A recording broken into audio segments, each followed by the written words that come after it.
Hi friends, welcome to కోయిల్కార్ TV official. Triple R ప్రాంతీయ వలయ రహదారి తాజా సమాచారం ఏంటో మనం ఈ వీడియో ద్వారా తెలుసుకుందాం. ముందుగా ఎవరైతే మా ఛానల్ని సబ్స్క్రైబ్ చేయలేదో ప్లీజ్ దయచేసి సబ్స్క్రైబ్ చేయండి, లైక్ చేయండి, అదేవిధంగా కామెంట్ రూపంలో పెట్టండి.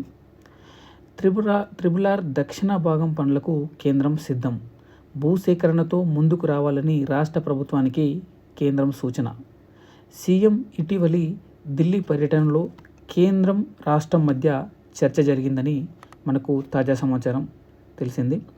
ప్రాంతీయ వలయ రహదారి త్రిబుల్-ఆర్ దక్షిణ భాగం పనులకు కూడా కేంద్రమే చేపట్టే అవకాశాలు ఉన్నాయి. త్రిబుల్-ఆర్లో భాగంగా ఉత్తర భాగం పనులను కేంద్రం, దక్షిణ భాగం పనులను రాష్ట్రం చేపట్టనుందని రాష్ట్ర ప్రభుత్వం అనేక సందర్భాల్లో ప్రకటించింది.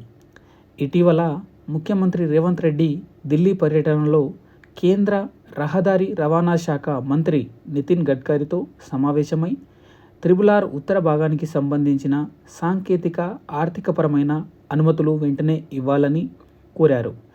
ఈ క్రమంలో దక్షిణ భాగం పనులను కూడా కేంద్రమే చేపట్టాలన్న చర్చ జరిగింది. గతంలోనే త్రిబుల్-ఆర్ ఉత్తర భాగానికి ఎన్హెచ్ నంబర్ను ప్రకటించారని, ఇప్పుడు 2 భాగాలను కేంద్రమే పూర్తి చేసి ఇదే నంబరు మీద కొనసాగించాలని కేంద్ర మంత్రిని కోరినట్లు సమాచారం.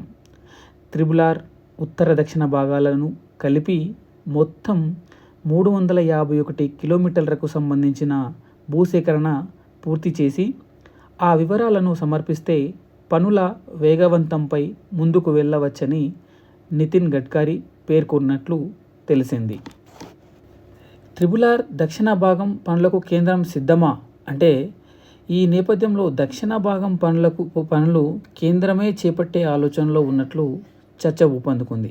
దక్షిణ భాగం 190 కిలోమీటర్లు పై డిపిఆర్ తయారీకి గత నెలలో కన్సల్టెన్సీ సంస్థ కోసం రాష్ట్రం టెండర్లు పిలిచింది. ఈ భాగం పనులకు రూపాయలు 14,000 కోట్లకు పైగా ఖర్చయ్యే అవకాశాలున్నాయి. ప్రస్తుతం ఉన్న పరిస్థితుల్లో రాష్ట్ర ప్రభుత్వానికి నిధులు సమీకరణ కొంత కష్టంగా మారే అవకాశాలు ఉండడంతో కేంద్రమే పనులు చేపట్టాలని రాష్ట్రం భావిస్తుంది.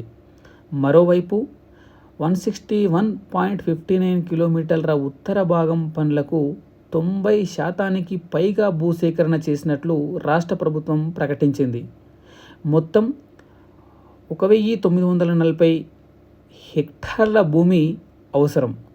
94 హెక్టార్లు కోర్టు కేసుల్లో ఉండగా మిగతా భూములపై పూర్తి వివరాలతో రాష్ట్రం సిద్ధంగా ఉంది. ఇటీవలే 72.35 హెక్టార్ల అటవీ భూములకు కేంద్రం అటవీ పర్యావరణ శాఖ అనుమతులు ఇచ్చింది. సాంకేతిక అనుమతులు వస్తే ఎన్హెచ్ఏఐ టెండర్లు పిలవడానికి మార్గం సుగమం అవుతుంది. ఇది ఫ్రెండ్స్, లేటెస్ట్ త్రిబుల్-ఆర్ యొక్క ప్రాంతీయ వలయదారి యొక్క తాజా సమాచారం. ఇటీవల మన ముఖ్యమంత్రి వర్యులు కూడా ఢిల్లీకి వెళ్ళడం జరిగింది. అదేవిధంగా కేంద్ర మంత్రి నితిన్ గడ్కరీని వారిని కలవడం కూడా జరిగింది. ఈ విధంగా ఇది త్రిబుల్-ఆర్ యొక్క తాజా సమాచారం. మా వీడియో కనుక మీకు నచ్చినట్టయితే ప్లీజ్ సబ్స్క్రైబ్ చేయండి, లైక్ చేయండి, కామెంట్ చేయండి. Please thank you for watching. Thank you friends.